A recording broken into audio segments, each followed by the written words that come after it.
I know there's people in the room that are like, challenge accepted.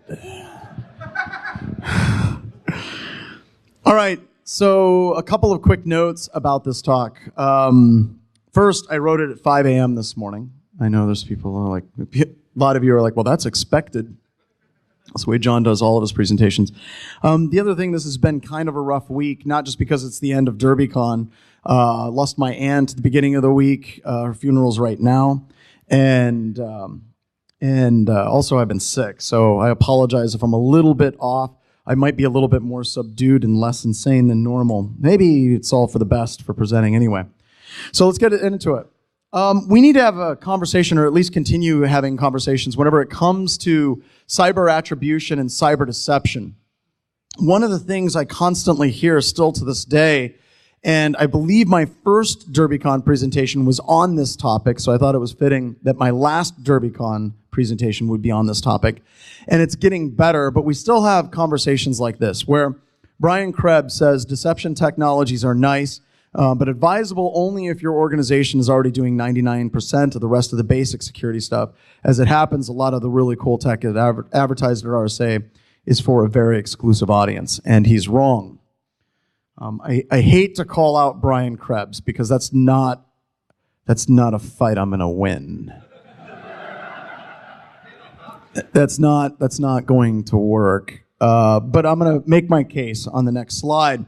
It's kind of like arguing with Bruce Schneier. Once on Security Weekly, and it's in the archives, Bruce Schneier literally was arguing with me on cross-site scripting and cross-site forgery, and he said something to the effect of, "But I'm Bruce Schneier." I'm like, well, crap, I'm done. Jeff Moss, founder of Black Hat and DEF CON, also a really, really smart person, was at Black Hat Europe last year, and he said one interesting omission, Moss said, was the apparent lack of use of deception technology. I never heard one speaker say, and then I checked my canary, or I reviewed the deception tech. Who here uses deception technology? And like 3 or 4 people in the audience about this size, maybe larger, raised their hands. And it's like, well, see, deception's crap. And I don't necessarily believe that that's the case either. Honestly, when we're looking at deception technology, it's not like you go up to a company, hey, are you guys using deception technology? And like, yes, we do. You've just missed the point of deception technology. But a lot of us in this industry, we grew up, and the idea of even getting the basics and fundamentals, we never really got that. And that's important, and I want to explain why. If you've been in this industry for about 20 years, please raise your hand. Okay? Cool. God, we're all old. Now, of all of you that just raised your hand and you've been in this industry for 20 years, the crap that we were trying to get work 20 years ago, is it working now? No, we're still fighting the damn things. It's like, oh, I need help with my firewall configuration. Shouldn't that have been worked out like in the mid-90s? No, apparently not. So we have this tendency to kind of focus on the things that we know, firewalls, IDS, IPS, things like that, and eschew away from things that would be considered new, even though deception technology is clearly not new. So the purpose of this conversation today is I want to be on the record, and I want to say we use deception technology, and we checked the canary tokens, and I also want to share with you, not necessarily the names of customers, but as a pen testing firm, we see deception technology with varying levels of effectiveness. But let's go through and get started. Let's start out with Brian Krebs. Once again, making it very clear, Brian Krebs, I love you. What you do for the industry is awesome, but you were wrong. And the reason why I have this slide, I used to have the Verizon data breach report from 2013, and it's not 2013 anymore. And earlier this year, I had someone that pulled the detection methods out of a recent Verizon data breach report. You can actually query that data directly. And there's a bunch of things on this slide that are indications of exactly where the state of security is in relation to the technologies that we use. I'm going to focus all the way over on the large organizations. I know we have some small organizations represented here in this room, but the vast majority of the people that are in this room work for companies that can afford to send people to Derbycon, and let's kind of focus on that. One of the things that concerns me is at the top, if we look at how organizations detect they're compromised, the top one by far and away is 42.9%, and it's external monitoring services, or MSSPs. So how many of you in this room are penetration testers? Cool, raise your hands. Cool, awesome. Now, how often do MSSPs actually catch you? Very rarely, right?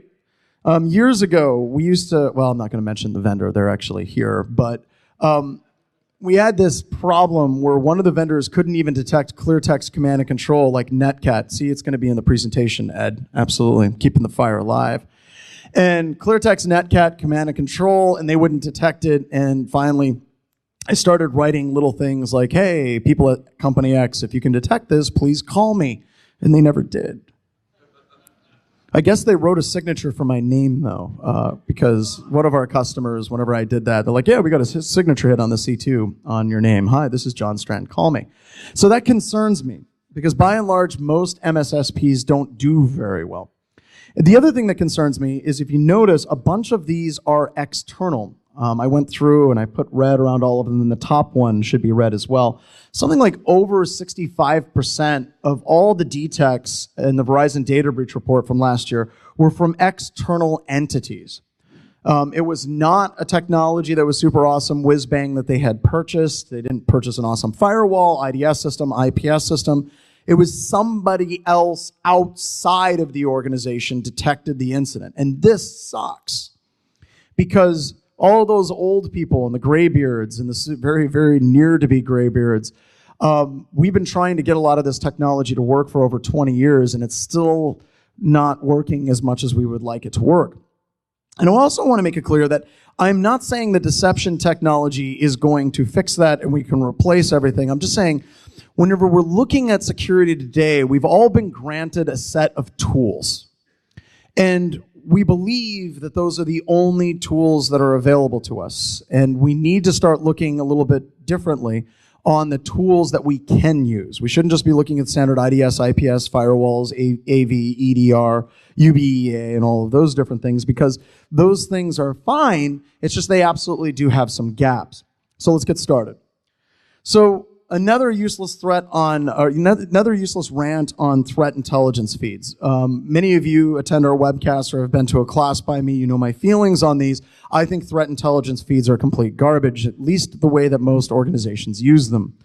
And the reason why I believe that is because they are, but the reason why I believe that is because the whole concept is fundamentally broken.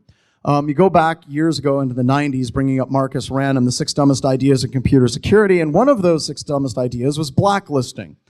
And many threat intelligence feeds are merely more complicated blacklists.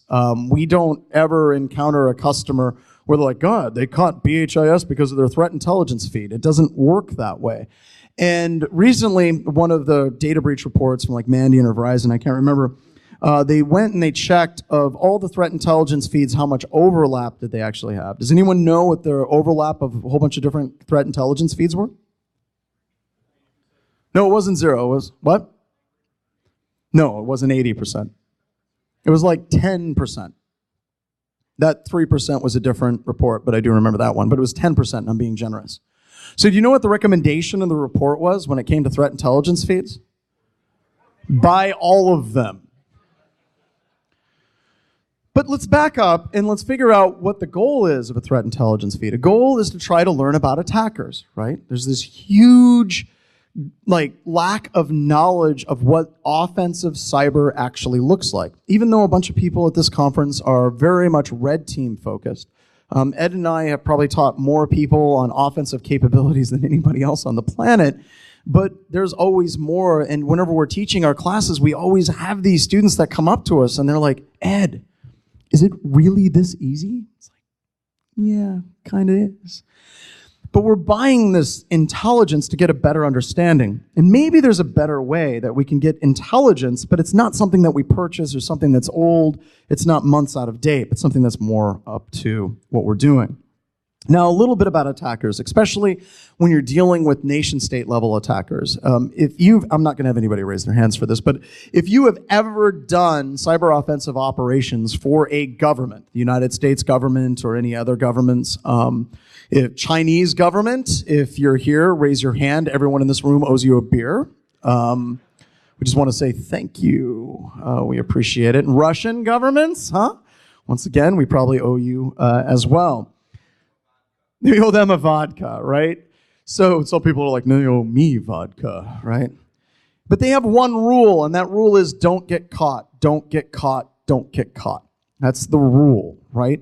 And that means that there's a higher level of paranoia with a lot of these attackers, that they just do not want to get caught. But the risk of getting caught is very low for many of them. But if we can increase that risk, we are actually going to impact the speed at which they're taking over organizations as well.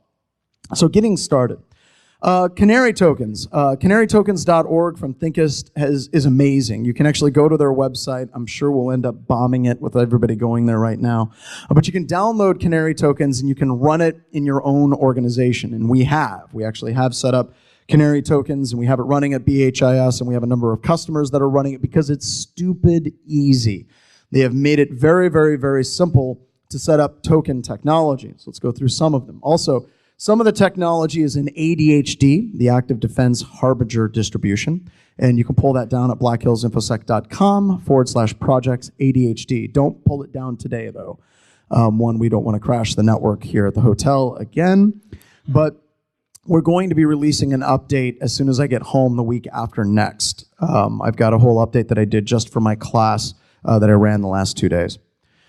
So scenario recon. If we go through attack phases and cover how an attacker will go after an organization, we have an entire class on that, 4 days dedicated to it. There's a number of things that we can cover very quickly, and the goal of the different technologies and techniques that I'm going to talk about are things that you all can set up in your organization without bringing in attorneys and not having to go through crazy change management, talking about impact to the organization and, oh, we're going to stand up full high interaction honeypot servers, but rather trying to come up with stupid, simple things that you can turn on very quickly and get some level of attributional technology and deception technology working. The first one I'd like to talk about is AWS Keys. I have on the next slide, or here in a little bit, the number of security firms that are simply crawling the entire internet and looking for open S3 buckets or keys that are on GitHub repositories is disturbing. If you are one of those firms where you're crawling the internet constantly looking for open S3 buckets and keys that are exposed, you are jackasses. I'm going to be blunt about that. And don't get me wrong, we love ourselves some stunt hacking. That's great.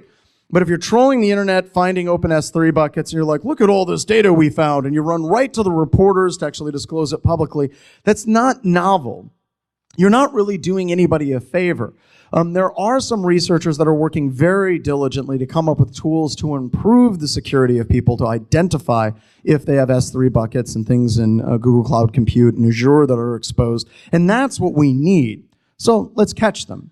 So what you can do is you can generate a token, and you can put this up on a GitHub repository and basically call it something like super secret AWS keys and make it completely publicly exposed. And then an attacker will try to run or access that S3 bucket with something like S3 Explorer. And if they try to jump in, it's going to say, unable to perform this requested action. You can't get to this bucket. I'm sorry. But in the background, you'll get an alert and notification. And it'll actually pop up and say that somebody is trying to access this bucket, this S3 bucket that you have. And you can see the IP address and the date timestamp. Now, to be completely honest with you, trying to do geolocation based on IP address is problematic. A little bit later on in the presentation, I'm going to give you some tips on how you can get a little bit more refined resolution into where an IP address is. So if you have something like this and it says this is the IP address, it's usually off by quite a bit. And I'll demonstrate that and show you how you can get a little bit closer and get a little bit more accurate with identifying the IP addresses. Once again, that context is, I have a couple of articles up here. You see them all the time where people are talking about, oh, look at all this data that's available on Amazon. You have the Decipher website, which I've got to be honest with you, I actually love the content at Decipher, but their color scheme, it makes my eyes bleed. It is absolutely horrific. Somebody needs to change that immediately. All right, executables. How can we actually come up with an executable and get an attacker to actually run that executable? This is something we just got done talking about in class. So it is very common for organizations to share executables, in particular for VPNs, right? So you can say, in order to access our VPN, you have to use this specific version of our VPN software, and they share that client out someplace. It is absolutely possible to put some geolocation and some tracking inside of those executables, whether or not you're doing it for legitimate usage of those VPNs, or if you want to stand up a fake VPN service and have some type of attribution associated with it. So you can create these executables, put them out on the internet somewhere where an attacker would run across them, a help desk folder, a share someplace, and then they would download them, run them, and then you were able to identify that IP address right there is somebody who's interacting with something they shouldn't. And this becomes a theme in the rest of this presentation. That's cyber threat intelligence, folks. Not a story about, oh, this company got hacked using this particular technique in Ohio. We can see, well, this particular IP address right now just downloaded something that no one should ever interact with, and we now have a connection directly from that IP address. They're the ones that are coming after you, and that's great. Because when you're buying threat intelligence feeds and you have IP addresses or even hashes, the attackers are constantly modifying their techniques to stay in front of the wave of detection, where if you can see what they're doing right now, then it's applicable to your organization in a way that threat intelligence feeds are not. So the setup, we just create an executable binary profile. You can upload any executable of your choice. I just did Rufus for this just because it was in my not my Dropbox, my downloads folder. Threw it up, and then a little bit later, it generates the canary token. I can download it, and then if you run it, I called it free candy because, hey, why not? And then it pops up and it says the signed executable. We have the source IP address, gives us the date timestamp. Is my audio getting weaker? I don't know if someone's turning it down or it's just going away. But now we have a lot of information about who actually executed it. But the problem I have with this one is the channel for the callback is actually DNS. The way canary tokens works is some of the canaries will beacon back directly to an IP address, and other canaries will resolve a name, a host name, and you can pick that up and do some tracking based on the resolution of that host name. DNS resolution is not all that great. Wouldn't it be better if we actually had a real executable whose sole purpose in life was doing geolocation? And I'll show you, we actually are releasing some code here that actually does just that as well. Then the other thing that we can do is why not make it real? Almost any VPN software that anybody in this room is actually running, they have scripts that can execute whenever somebody logs into that VPN. So why go through the effort of trying to create an executable that's going to do geolocation and do all these different things when instead you can just use the built-in functionality of your VPN? And I'm just using OpenVPN as an example. With OpenVPN, you can set up scripts that as soon as somebody authenticates, you will run PowerShell. You can run Python. You can run program or cmd.exe from the system itself. And then you can just use your imagination insofar as what you want from any systems that connect. Now, I get questions all the time. They're like, well, wait a minute. How do we differentiate between our users and anybody that's trying to attack? You do this in two ways. One, you can fire it for every single connection that's made in through your VPN. And that would be just fine. There's no problems with that because you're at least collecting that log data and that telemetry so you can see what is going on. The other thing you could do is you could stand up an OpenVPN instance that's not connected into your environment. And I think that last part is really important. And anytime an attacker tries to download OpenVPN and run OpenVPN, it's running someplace other than your organization, but you're getting full location and attributional information about the attacker that actually connected to that OpenVPN system. So far, none of this, as long as you aren't running like download and execute Meterpreter. If you're just trying to trace route, if you're just trying to get IP address information, you're just trying to find out where the attacker is, you're probably okay. I'm not going into laws very much in this presentation at all, but a great ruling is U.S. versus Jerome Hackenkamp, and in that the judge ruled It is one thing to track a computer system by its IP address or geolocation information in an effort to track it down. It is something else entirely different to violate federal wiretapping laws to do so. So that's a bright, shiny line. If you're going to try to implement any of these things, make sure it's set up for IP address and locational information, because at the very least, you'll have some case studies and some case law that you can actually lean upon as well. So some ways that you can do this, you can actually put these executables in a variety of different directories on your web server. Disallow, no index, no follow for all user agent strings, registration, admin page, admin email, whatever. Places that a normal user would never go to, you can actually put them in. Also, you can query wireless networks that are nearby, and you can do this with NetSH WLAN, and you can show the networks. And I'm going to share with you some code that we have written at Black Hills Information Security that you can easily convert into an executable or put it into a macro in an Excel spreadsheet that'll trigger and do this type of search based on the concepts of Honeybadger, and it's in the Honeybadger framework, but extending it a little bit so we can actually get executables and full macros built into it as well. Cloned websites. I love this one. So what you can do is if you have a website that is an authentication portal, it requires user ID and it requires a password, you can put this snippet of code. You can actually obfuscate this code fairly easily. But you put this snippet of code in that page. And then anytime an attacker goes through and clones that site, as soon as the site stands up, and they stand up PHP or Nginx, it's going to reach out and try to grab the JPEG to render that server properly. And you're going to be able to identify the IP address of that server before a single spam message is sent to you. So we run this on our servers. Attacker clones it. You get an alert. You add that into the block list for your email gateway, and now, or even on your egress, leaving your environment, and now you're never going to see those emails from that spear phishing server hit your inboxes. And if somebody tries to go through it, you can block it. And I go back to cyber threat intelligence, right? Well, we're going to buy cyber threat intelligence, and we're going to say, well, here's all the different websites that were used for spear phishing attacks. We should block those. Those were used last week. Those were used a month ago. The attackers have moved on. If you do this, you're getting attribution and cyber threat intelligence for an attacker that's going after your organization right now. And you're stopping that attack before it even starts. And that's ultimately what we're trying to get. So this is actually one of the technologies that we run at Black Hills Information Security, because I want to be able to say, we checked our deception technology and we saw our alerts, because now we're on the record, somebody's actually saying that.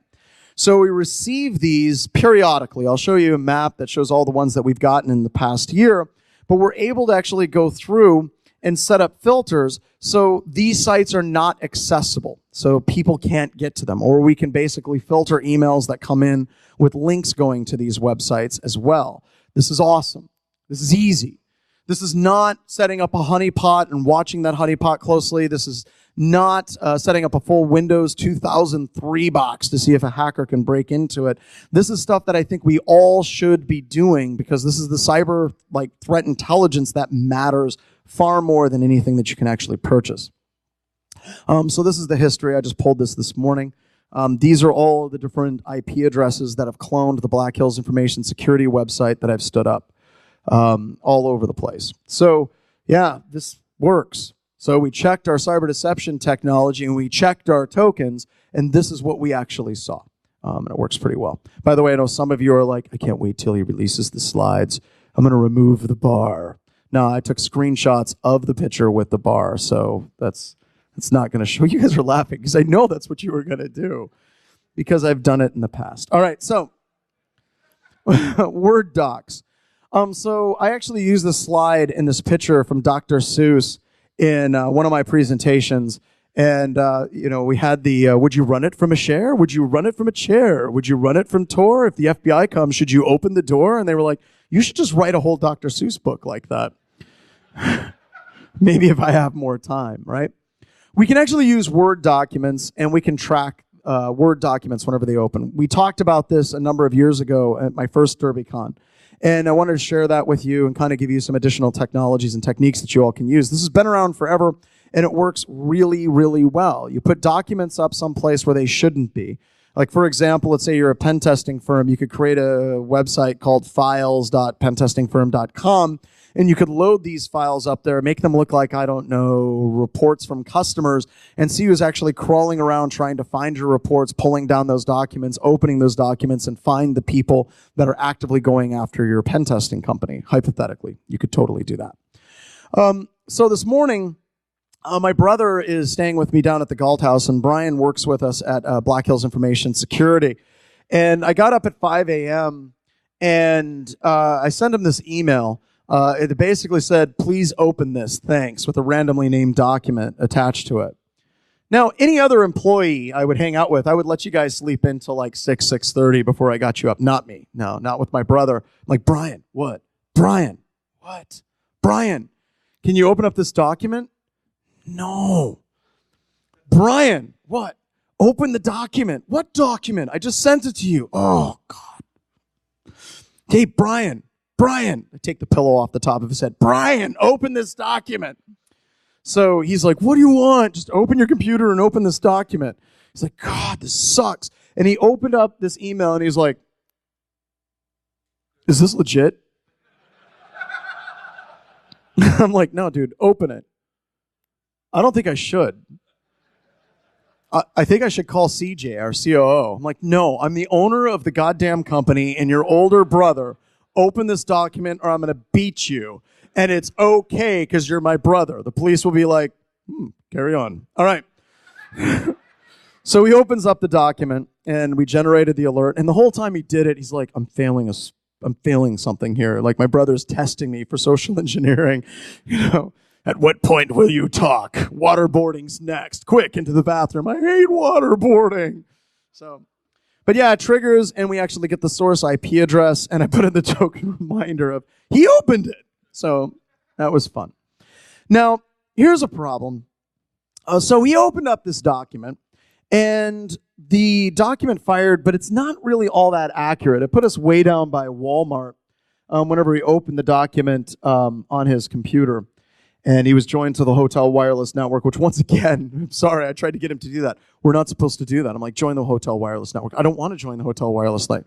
Join the hotel wireless network, Brian. It's just going to be for a few seconds. I'm going to call systems on you. I'm like, oh, come on. This is quick. Let's do it. So he opened it up, and that's where it opened from. Now, you know that we're not there. We're actually downtown Louisville, so that wasn't all that accurate. But I want to share with you how you can get a little bit better granularity, because that sucks, right? So one of the things you can do is trace route to that particular IP address. What you do is you trace route, and then you take the last routing hop, which is at the bottom of the screen, and then you take that IP address and you geolocate that IP address. The reason why this works is most of the IP addresses for home users in particular, those IP addresses are handed out via DHCP. So it doesn't really know where you are. It's going to be within the town, maybe, if you're in South Dakota, the state. But it's going to give you this random DHCP IP address, and you're going to be all over the place. But with routing infrastructure, we tend to get a lot closer. So you take that last IP address, and you geolocate that instead, and that's where the point of presence is for routing. And as you can see, it was about a block away from where we are. So that's pretty cool, right? So that gets us a little bit more accurate. I've done some cyber deception and hacker tracking classes for the United States military, and it always disturbs me whenever they look at something like this and they're like, oh, that's good. That's close enough. For what? Oh, God. All right. But the document that you generate from Canary tokens, and we're planning on contributing to this project a lot more now that I have some more time, they're not tracking in all the ways that you should be. And that means that their tracking doesn't fire for a lot of Linux document processors, LibreOffice, and I know people are like, well, you can use LibreOffice on Windows. I'm like, why the hell would you do that? Once again, if anyone's here from LibreOffice, you have one job. be compatible with Microsoft Office. Do that, please. And they just fail at it all the time. So in the Active Defense Harbinger distribution, we have Word Web Bugs. And Word Web Bugs use cascading style sheets, and they also use image source tags. So you can use both of those, and you tend to get a lot more accurate, and a bunch more of the text editors that are out there will fire. So you'll get Abbey Word will fire, LibreOffice will fire, you'll get Apple Text Edit on some versions of Mac will fire, and then also Microsoft Word. And Microsoft Word's for Word for Mac, it works for Word for Windows, it works for all those different versions. So this increases the number of document editors that'll actually beacon back. Now, once again, we're not standing up a honeypot. We're not doing any of that. We're just creating documents and seeding them around the environment and seeing who opens them. Another way that you can run that, God, there's a spider. I killed it. Okay, we're good. So the other thing that you can do with this is think in terms of incident response.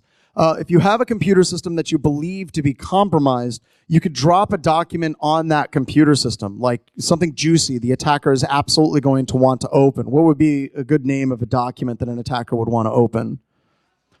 Passwords like doc, right? Not that that has ever happened, Sony. But and by the way, I want to make it very clear, we have friends that worked at Sony security team, and they're awesome. They were awesome. A lot of them have moved on. And it wasn't Sony's fault. For years, I remember talking with them, and they're like, we want to do the right thing, but it's just budget and management. They were not the exception. They were the norm. They're much like every other organization. But yeah, they had documents with passwords.doc, which is very helpful for attackers. One step forward, this is one that was contributed by Bo. I think I asked you all yesterday at about 5. I was like, hey, do you guys have a pen test that you had cyber deception? And Bo sent me this one. This is a company that was running Javelin. And I absolutely love Javelin, except there's a couple of things. Once again, I love any of the cyber deception vendors that are out there. Anyone, Ativo, Elusive, all of those, they're amazing. Symmetria, who just got bought, so Gotti got his company bought, which is awesome, good for them. But Javelin was always a bit weird to me. Javelin's whole claim to fame is, we use machine learning for cyber deception. I'm like, oh, that's cool. How? Well, what we use is artificial intelligence to machine learn your network. I'm like, how? And what they did was, and what they do is, and I'm picking on them now because they're owned by Symantec. There's a big, long history between us and Symantec that goes back to Derbycon about 4 years ago. And what they do is they learn your user pattern for how you create user accounts, like last name, first initial, last name, and also the naming of the machines. And then they stand up all kinds of different machines with that naming convention and user accounts with that naming convention. That's it. That's how they use artificial intelligence and machine learning. Now, just out of curiosity, I mean, that's kind of neat, but how many of you could actually name fake machine accounts and fake user accounts using your naming convention at work? Not enough of you just raised your hands. That's a little bit disturbing. Thank you for raising both to kind of help humanity as much as possible. Unfortunately, Bo discovered that whenever you're pulling this information, you see the last, it's log-off time, right? Log-off time? The last log-off time was December 31st, 1600 at 7 p.m. How the hell do you come up with that type of epoch time, right? So all of them, that is epoch time. It's never logged off, ever, which is weird because a lot of epoch time in memory on Windows is January 1st, 1601. I don't know why this is almost a day earlier, but whatever. It's Active Directory. And I know that this January 1st, 1601 is generally agreed upon as beginning of the Gregorian calendar, but that's a whole nother conversation. So it's pretty easy to identify these. So if you're with Javelin, you probably need to use some machine learning to randomize those last log-off dates. Yeah, we use artificial intelligence to find out what time it is, and then we log it off. That'll help. So how do you do that for free? Sorry, I hate that. Like I said, I love Javelin. They were bought out by Symantec. That's great. And now I'm like, here's how you don't have to pay for it, which seems wrong. But one of the things you can do is you should do this anyway. Just go into your environment and create Honey users in Active Directory. Now, in my example, I actually named it admin ADM, administrator. And don't worry at all about being too obvious, please, because as pen testing company, everyone names their administrator accounts the most obvious things in the world. Like, well, this is the SCADA admin account. You know it's the SCADA admin account because it's named SCADA admin. Or the domain administrator, what should we call it? Domain admin? Sound good? Yeah, domain admin sounds like a good idea. Let's do that. So be obvious. The attackers are absolutely going to go after it. This is the important part, though. This is really important. You need to set its logon hours to none of them. Like, you can't log in ever with this account. And I told my class some things that I did years ago when I was younger. One of the administrators that I worked with, he was kind of a jerk. So I went into the profile and I set his log off hours to be a smiley face on this grid. So he'd be working and then all of a sudden his computer wouldn't work. He's like, what the hell happened? An hour later it would come back. And I'd just be like, right eye, right eye. He's like, what do you mean? Oh, you'll figure it out. But it was a full smiley face there. The other reason why this is important is it was earlier this year, or it was actually last year. Derek Banks called me up, and I don't think Derek's here at this conference this week. I wish he was. But Derek goes, hey, John. I'm like, yeah, I think I found a honeypot account. I'm like, why? Well, it's a domain admin, and it has a password. It was something like password1234. I think it's a Honey account. I'm like, well, is it really a domain admin? He goes, yes. I'm like, well, then use that. That's not a honeypot. That's a vulnerability at that point.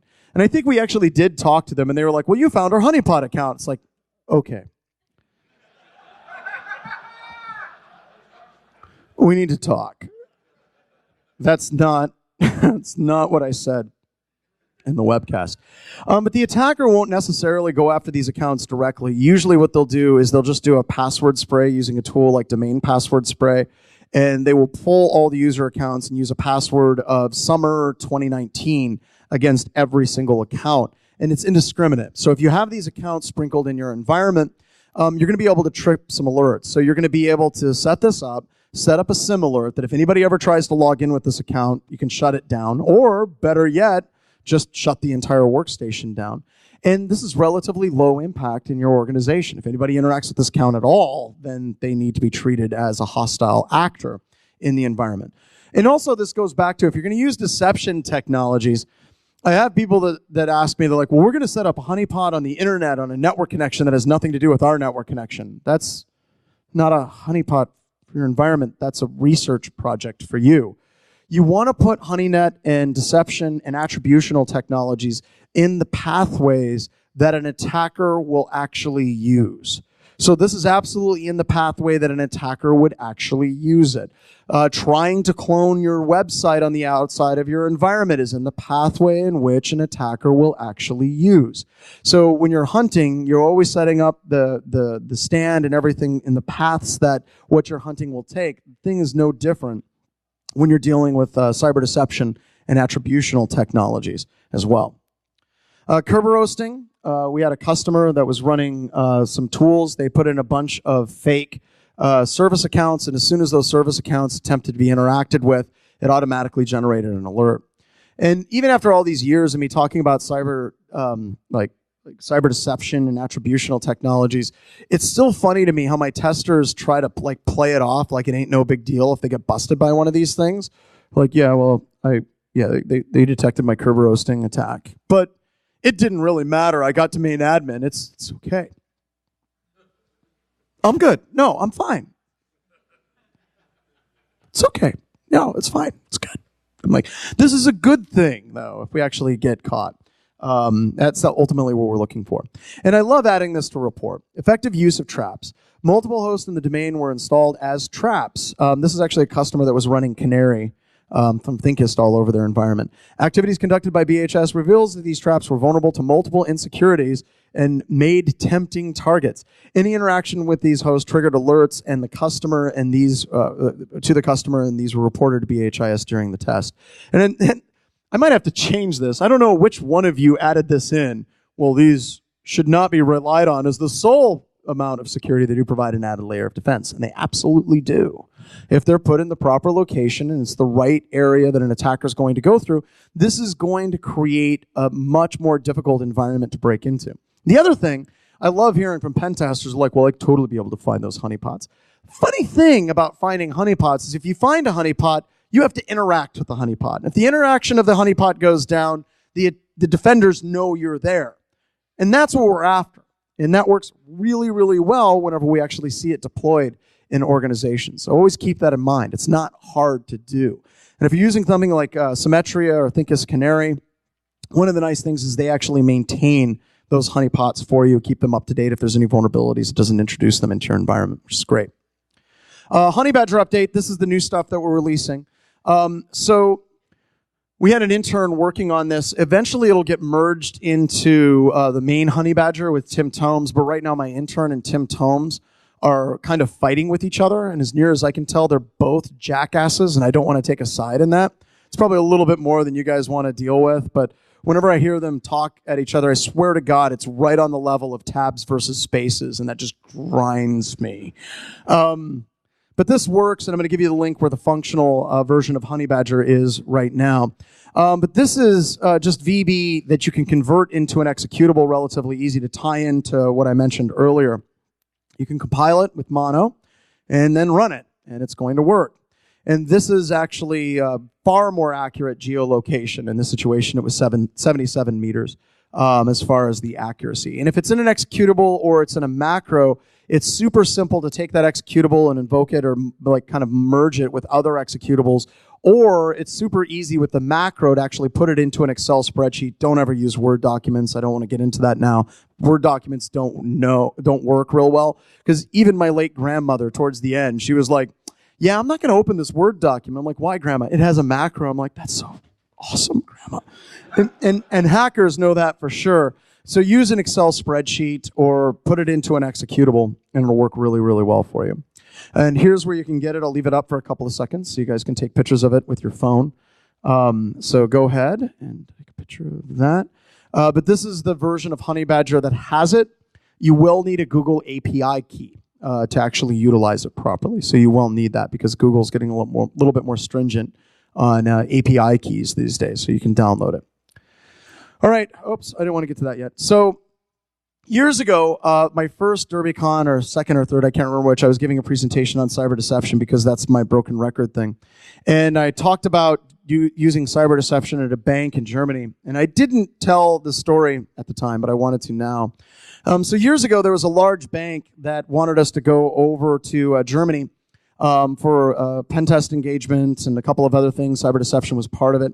And they wanted me to go out over Thanksgiving, which was tough. I didn't want to go out over Thanksgiving, so I sent them a proposal that was 2 times higher than our normal rate, just kind of our go-away rate.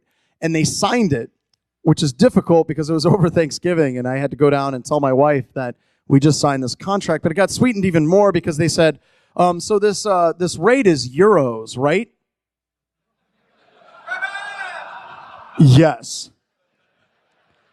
So I go downstairs and I talk to my wife, and she goes, you signed what? A contract over Thanksgiving? And I'm like, yeah, I'm going to be in Germany. And she goes, this is unacceptable. I can't believe you did this. This is family time. You're traveling all the time. You're teaching all the time. And now you're leaving us for Thanksgiving. All of this is justified, right? Like, I'm not trying to make my wife sound like she's a harpy. That's completely what I was expecting going downstairs. And she's kind of yelling at me, and I set the contract down with the dollar amount, and she's like, blah, blah, blah, blah.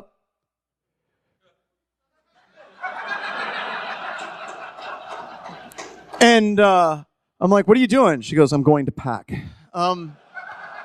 So we go to Germany, and the beautiful thing about this particular trip is my wife set up everything. She set up the flight. She set up the hotel. The customer told us to stay at the specific hotel, and it was really expensive. And she's like, that's too expensive. So she found a cheaper hotel next to the train station in this town, which some of you that live in Europe, you already know where this is going. So we get off the train, and we're walking down the street, and I'm using GPS. It's kind of, okay, now turn right. I look down the street, and it's nothing but pink and red lights. And my wife's like, and this is a really great hotel that caters to Americans. And I'm like, the only thing that's going through my head is, in the Navy, this hotel will cater to you in the Navy. We know what you'll do. So we walk down this street, and we go up to this. This hotel was actually an hotel because the H sign was burnt out. And it was one of those classy places that had a gate in front of it that you had to buzz into. So we're buzzing the gate, and the lady is like, what do you want? I'm like, could you please let us in? So she lets us in. We get up there. We get into the lobby. And she looks at us. She goes, oh, my God, you have children. I said, yes, we do. She goes, we're going to need to put new carpet in your bedroom. And her husband just like pops out of the back with this roll of carpet, and he's like, I'll be right back. And he goes upstairs. And the lady was really nice. She made us dinner, and she's like, we almost never get, like children here. I'm like, clearly you don't. Because for reference, this is the place when you're walking down the street with your family, once again, caters to Americans. You'll have someone say, hey, you looking for a good time? And my kids will be like, yes, we are, yes, we are, yes, we are. So the guy goes upstairs, and he puts in the carpet, and then he's like, okay, time for bed. And our rooms were 2 rooms adjoined together. And we get snuggled in bed, and we're laying there. And I'm almost in tears because we're in the red light district, and I'm like, what the hell are we going to do? And the other thing that's going through my head is, thank God my wife booked this hotel and not me. Because if I would have done it, I would be in big trouble. So all of a sudden, the male owner of the hotel like throws the door open, comes up next to me and goes, don't turn on the television. And then proceeds to unplug the televisions in both our rooms, which my kids see. So naturally they're like, what's on TV, Dad? What's on TV? And this was like a television that every single channel had a different style of porn. It was amazing. It was years before its time. But we ran this technology at this particular customer for about a week. And we had well over 250 people that ran the attributional technology. So if you're ever wondering, will an attacker run this? The answer is yes. We then took all of these IP addresses and the ASNs associated with these IP addresses, and we saw if there were any outbound connections to these network ranges, and we have found 4 systems in their environment that were compromised. That's threat intelligence, folks. We can change the way we look at cyber threat intelligence insofar as what we are actually looking for. We use it to learn about hackers and improve our defenses. And we can do better with deception technology. And I want to be clear. Cyber threat intelligence is great when you're researching an IP address or something. It's amazing for those activities. But if you're like, we're going to instrument this and stop attackers from breaking into our environments, more than likely it's not going to work as well as you think because the attackers aren't using the exact same techniques they did when Mandiant recorded everything that they did. Okay? I want to say thanks. These 2 weeks suck. This is not fun, coming to the last Derbycon. How many of you have been to every single Derby?